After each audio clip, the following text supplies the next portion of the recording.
जरा सोचिए, आप अपनी फैमिली को कितना चाहते हैं? क्या आप उतने दीवाने हो सकते हैं जितना कि ये आदमी होने वाला है हमारी आज की कहानी में? कहानी की शुरुआत होती है एक ब्रिटिश पर्यावरण विज्ञानी एडम हिचेंस से, जो अपनी पत्नी क्लेयर, अपने छोटे बच्चे फिन और कुत्ते इग्गी के साथ आयरलैंड में शिफ्ट होता है। उनका नया घर एक ऐसे जंगल के पास है जिसे बहुत जल्द काट दिया जाएगा। एडम चाहता है कि पेड़ कटने से पहले वो अपने रिसर्च के लिए जरूरी सामग्री इकट्ठी कर ले। इसलिए जब क्लेयर नए घर की मरम्मत का काम शुरू करती है, एडम बच्चे और कुत्ते को लेकर जंगल की ओर निकल जाता है। वहाँ उसे एक पेड़ के तने पर काले रंग का अजीब सा चिपचिपा पदार्थ दिखाई देता है। वो उसका सैंपल खुरच कर इकट्ठा करने लगता है। तभी उसे एहसास होता है कि इग्गी बहुत दूर निकल गया है। जब वो कुत्ते को वापस बुलाता है तो इग्गी मानता नहीं। एडम उसे खोजने निकल पड़ता है और इसी दौरान फिन का पैसिफायर चूसनी पानी की धारा में गिर जाता है। अंत में जब वो इग्गी तक पहुँचता है तो देखता है कि कुत्ता एक अधूरे पड़े ढांचे के चारों ओर भौंक रहा है। ये जगह अधूरी दीवारों और बिना छत वाली संरचना जैसी है। अंदर चारों तरफ मलबा पड़ा है और लकड़ियों के बीच से घास उगाई है, जो इस बात का सबूत है कि ये निर्माण कई साल पहले ही रुक चुका था। एक कोने में एक मरा हुआ जानवर पड़ा है जिसकी स्थिति बिल्कुल असामान्य लग रही है। एडम सावधानी से आगे बढ़ता है, दस्ताने पहनता है और आवर्धक कांच मैग्नीफाइंग ग्लास से उस शव को ध्यान से देखने लगता है। जानवर की पीठ पर एक लंबा घाव है जो उसी काले चिपचिपे पदार्थ से भरा हुआ है। इसी बीच कोल्म डॉनेली नाम का व्यक्ति अपने बेटे के साथ हिचेंस के घर पहुंचता है। क्लेयर कार को पहचानकर गहरी सांस छोड़ देती है, क्योंकि ये उनकी पहली मुलाकात नहीं है और उसे पता है कि अब क्या होने वाला है। कोल्म को उसके पति का जंगल में घूमना बिल्कुल पसंद नहीं है। वो इसे अपनी जमीन पर दखल बताता है और चेतावनी देता है कि ये काम एडम और उसके परिवार के लिए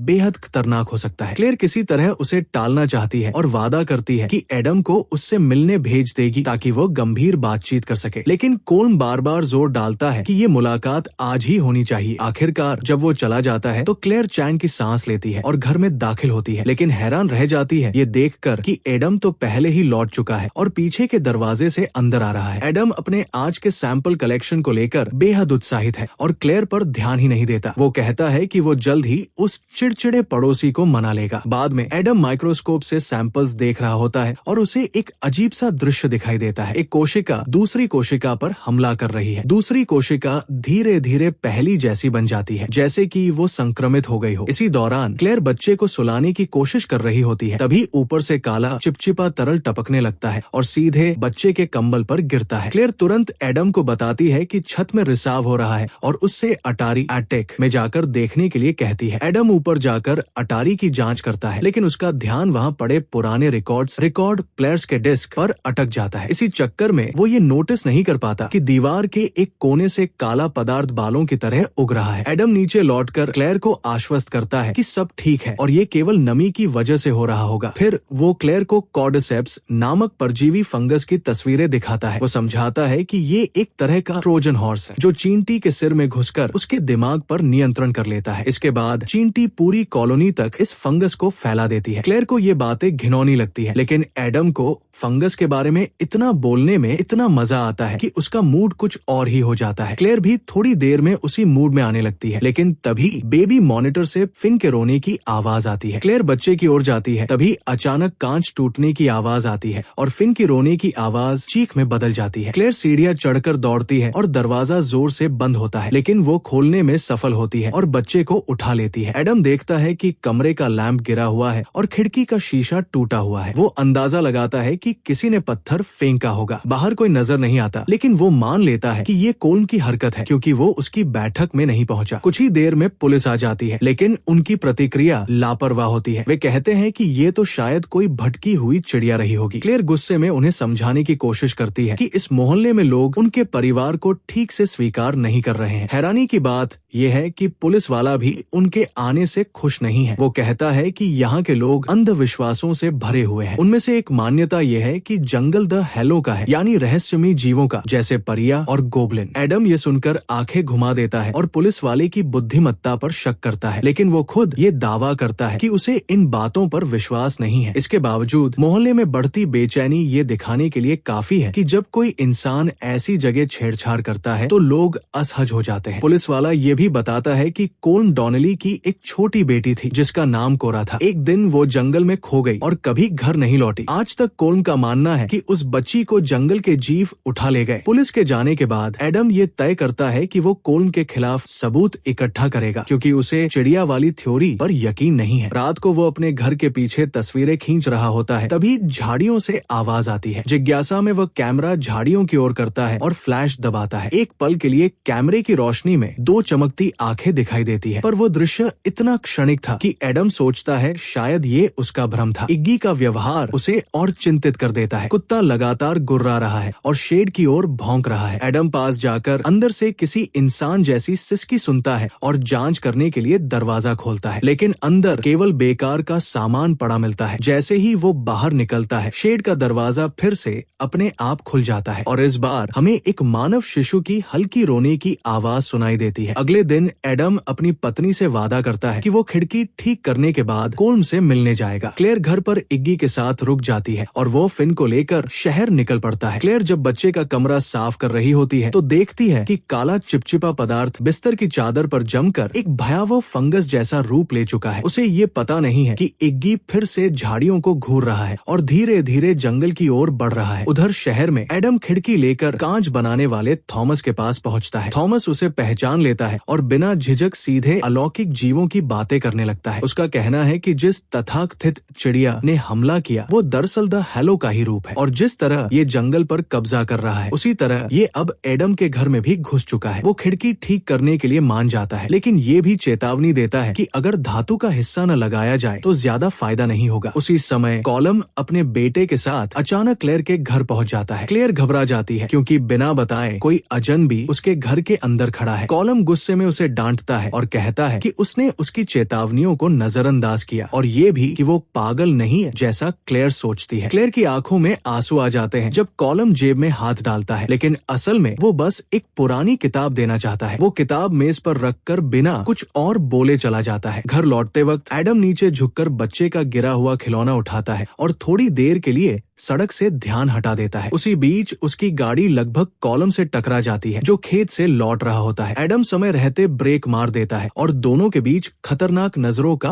आदान प्रदान होता है। एडम गाड़ी चलाता रहता है और अगला रास्ता जंगल से होकर गुजरता है। तभी गाड़ी का म्यूजिक सिस्टम गड़बड़ करने लगता है, टेप अटक जाती है और डैशबोर्ड भी बिगड़ने लगता है। गाड़ी बेकाबू होकर इधर उधर हिलने लगती है और आखिरकार एडम जोर से ब्रेक लगाता है। हाल ही में बदली हुई खिड़की फिर से टूट जाती है और अब गाड़ी स्टार्ट भी नहीं होती। जैसे ही वो बोनट खोलकर देखता है उसे पता चलता है कि अंदर पूरा स्लाइम भरा है। वो पीछे से औजार लेने जाता है, लेकिन अचानक कोई उसे धक्का देकर बोनट बंद कर देता है। रात हो चुकी है जब एडम होश में आता है। वो ट्रंक में कैद होता है और बाहर से बच्चे की रोने की आवाज आती है जो पीछे की सीट पर अकेला है। तभी कोई ताकतवर चीज गाड़ी पर हमला करना शुरू कर देती है। चारों तरफ से जोर जोर से धक्के, खिड़कियों पर परछाइयां और दरवाजे ऐसे बंद खुलते जैसे कोई अंदर घुसने की कोशिश कर रहा हो। घबराहट में एडम सीट कवर में छेद करता है और बच्चे को निकाल लेता है। टॉर्च लेकर गाड़ी से बाहर आता है। हमलावर शायद भाग चुका है, लेकिन गाड़ी पर पंजों के निशान साफ नजर आते हैं। तभी उसे इग्गी कुत्ते के भौंकने की आवाज सुनाई देती है और वो आवाज का पीछा करते हुए घर पहुंचता है। वहां पहुंचकर वो क्लेयर से पुलिस बुलाने को कहता है। अभी भी उसे लगता है कि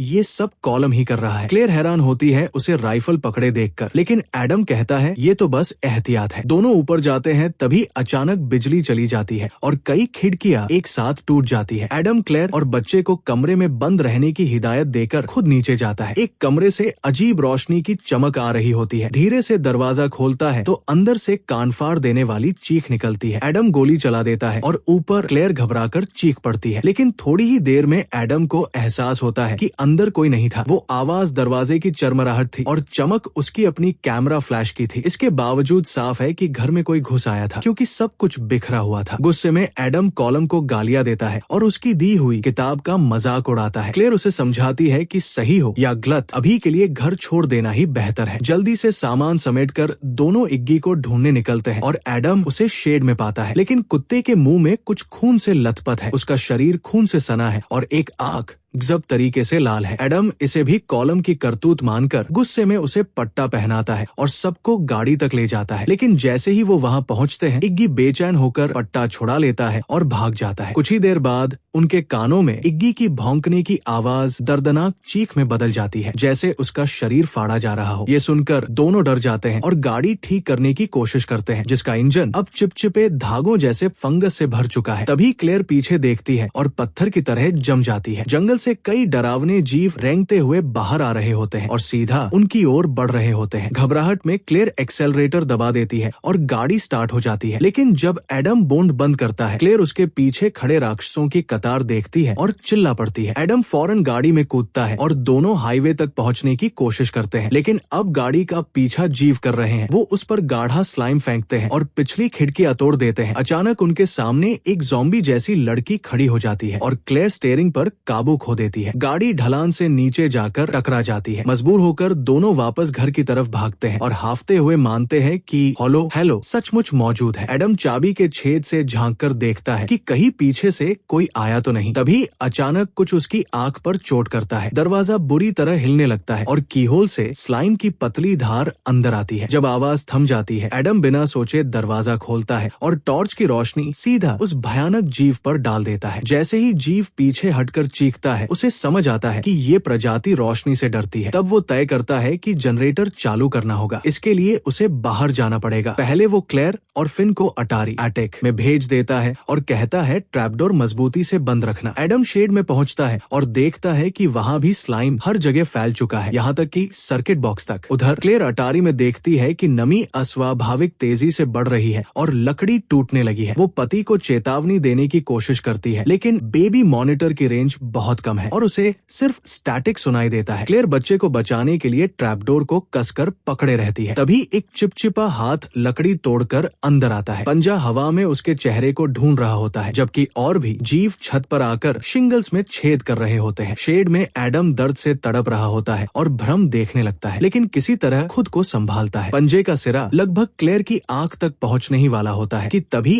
एडम जनरेटर चालू कर देता है। लाइट जलते ही सारे जीव तुरंत गायब हो जाते हैं और क्लेयर चैन की सांस लेती है। लेकिन जैसे ही एडम लोहे की छड़ पकड़ता है, उसके हाथ में चोट लगती है और उसमें से स्लाइम निकलने लगता है। घर लौटते वक्त उसे एहसास होता है कि रोशनी उसे भी बुरी तरह नुकसान पहुंचा रही है। आईने में अपनी आंख देखकर वो घबरा जाता है, क्योंकि साफ पता चलता है कि वो किसी तरह संक्रमित हो चुका है। बिना कुछ बताए वो एक आई पैच पहन लेता है और पत्नी से खिड़कियों पर लोहे की पट्टियां लगाने में मदद मांगता है। क्लेयर को अजीब लगता है कि एडम खुद उन छड़ों को हाथ तक नहीं लगाता। थोड़ी देर बाद क्लेयर अचानक चौंक जाती है जब उसे कांच के दूसरी तरफ से एक राक्षस दिखाई देता है, लेकिन वो गौर करती है कि वो वास्तव में अंदर नहीं आ पा रहा। एडम समझाता है कि जनरेटर ज्यादा देर तक नहीं चल पाएगा, इसलिए वो बच्चे को एक अलमारी में रख देता है और उसके पास बेबी मॉनिटर छोड़ देता है। क्लेयर को ये विचार बिल्कुल पसंद नहीं आता, लेकिन वो मान जाती है कि शायद यही ज्यादा सुरक्षित होगा। इसी बीच एडम द हेलोप्स पर लिखी किताब पढ़ना शुरू करता है और उसे एक चैप्टर मिलता है, फॉल्स चाइल्ड यानी नकली बच्चा। दूसरी तरफ क्लेयर बेचैन होने लगती है क्योंकि उसे बच्चे की झलक तक नहीं मिल रही। साथ ही वो अपने पति पर भी धीरे धीरे शक करने लगती है। वो चुपके से अलमारी देखने की कोशिश करती है, लेकिन जैसे ही वो दरवाजा खोलती है, डर के मारे चीख पड़ती है, क्योंकि ठीक उसी समय एक राक्षस उसका बच्चा उठाकर भाग जाता है। वो जीव चिपचिपे स्लाइम से सड़ीगली दीवारों में गायब हो जाता है और दोनों पति पत्नी घबरा जाते हैं। वे फिन की रोने की आवाज का पीछा करते हुए पूरे घर में दौड़ पड़ते हैं। एडम किसी तरह अपहरणकर्ता को अटारी में पकड़ लेता है, लेकिन जैसे ही वो अपना बेटा वापस लेने वाला होता है, एक और राक्षस की पंजेदार भुजा छत से अंदर आती है और उसके चेहरे पर खरोंच डाल देती है। वो गिरकर नीचे जमीन पर धड़ाम से जा पड़ता है और राक्षस बच्चे को लेकर भाग निकलता है। क्लेयर तुरंत नीचे दौड़ती है और बेबी मॉनिटर के सहारे जंगल में उस जीव का पीछा करती है। दूसरी तरफ एडम होश में आता है और अपनी घायल टांग पर पट्टी बांधता है, जबकि उसका शरीर अंदर से संक्रमण से लड़ रहा होता है। इसी दौरान क्लेयर को झील में फिन का कंबल तैरता हुआ दिखता है। वो तुरंत पानी में कूद पड़ती है और कुछ देर बाद बच्चे को अपनी बाहों में लेकर बाहर निकलती है। आसपास झाड़ियों में राक्षस छुपे होते हैं, लेकिन कोई भी उसे रोकता नहीं। घर पहुंचने पर उसका पति हाथ बढ़ाता है और क्लेयर थोड़ी देर हिचकिचाती है, लेकिन फिर उस पर भरोसा कर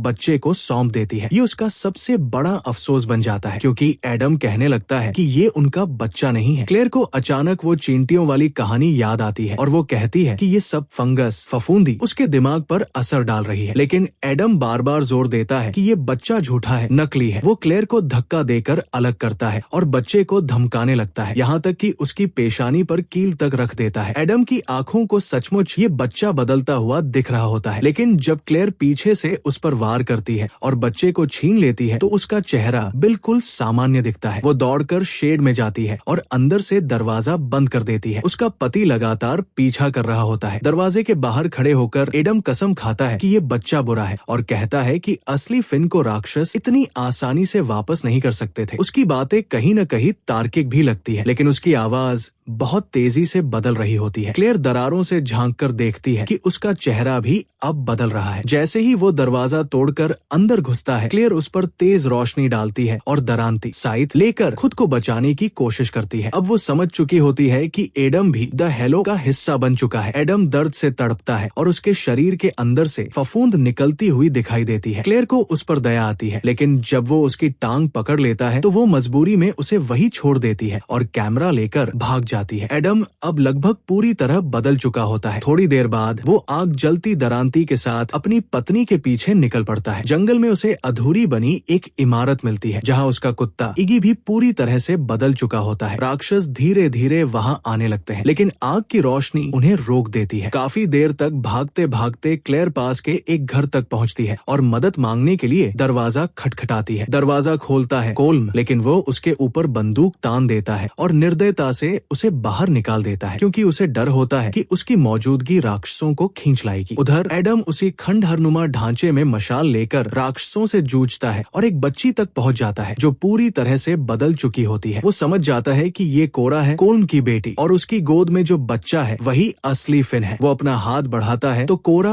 अपनी उंगलियां खोलती है और वही पैसिफायर दिखाती है जो पहले नदी में गिर गया था। लेकिन जैसे ही एडम पास जाने की कोशिश करता है, कोरा गुस्से से गुर्राने लगती है। इसी बीच क्लेयर जंगल में खो जाती है। वो कैमरे की फ्लैश लाइट का इस्तेमाल करती है ताकि रास्ता दिखे और राक्षस पास न आए, लेकिन तभी कैमरा बीप करने लगता है, बैटरी लो है। अचानक एक राक्षस उसके सामने कूद जाता है और उसे चारों ओर से घेर लिया जाता है। क्लेयर लगातार फ्लैश मारती है, लेकिन उसे समझ नहीं आता कि आगे क्या करे। घबराकर वो फिसलकर एक निचले हिस्से में गिर पड़ती है, जहाँ से निकलना और भी मुश्किल होता है। उसके सामने राक्षस करीब आते जाते हैं और कैमरा पूरी तरह बंद हो जाता है। तभी एक जानी पहचानी आवाज उसका नाम पुकारती है। वो देखती है एडम उसके ठीक बगल में खड़ा है, गोद में बच्चा लिए हुए। वो कहता है ये असली फिन है। क्लेयर अपने पति की हालत देखकर स्तब्ध रह जाती है और जिस जंगली तरीके से वो राक्षसों के साथ घुला मिला है उससे और भी डर जाती है। लेकिन उसे सबसे ज्यादा झटका तब लगता है जब वो देखती है कि दोनों बच्चे एक जैसे हैं। एडम उससे विनती करता है कि वो अदला बदली कर ले और खुद राक्षसों से लड़ता रहता है। तभी एक पंजा उसकी पीठ में आर पार हो जाता है। क्लेयर समझ जाती है कि अब उसके पास सोचने का वक्त नहीं है। वो एक बच्चे को जमीन पर छोड़ देती है और दूसरे को उठाकर भाग जाती है। सूरज निकलता है और उसकी पहली किरण उस बच्चे पर पड़ती है जो पीछे छूट गया था। एडम अभी जिंदा होता है और बड़ी बेसब्री से देखता है। उसकी आंख से आंसू गिरता है जब वो देखता है कि वही नकली बच्चा था। रोशनी पड़ते ही उसका असली रूप सामने आता है और फिर धूल में बदल जाता है। एडम अपनी आखिरी सांस लेता है जबकि क्लेयर अपने बेटे के साथ सुरक्षित घर लौट आती है। कुछ समय बाद जंगल की कटाई शुरू हो जाती है, लेकिन जो लकड़ियां ट्रक पर लदी होती है उन पर काली चिपचिपी फफूंद फैली होती है।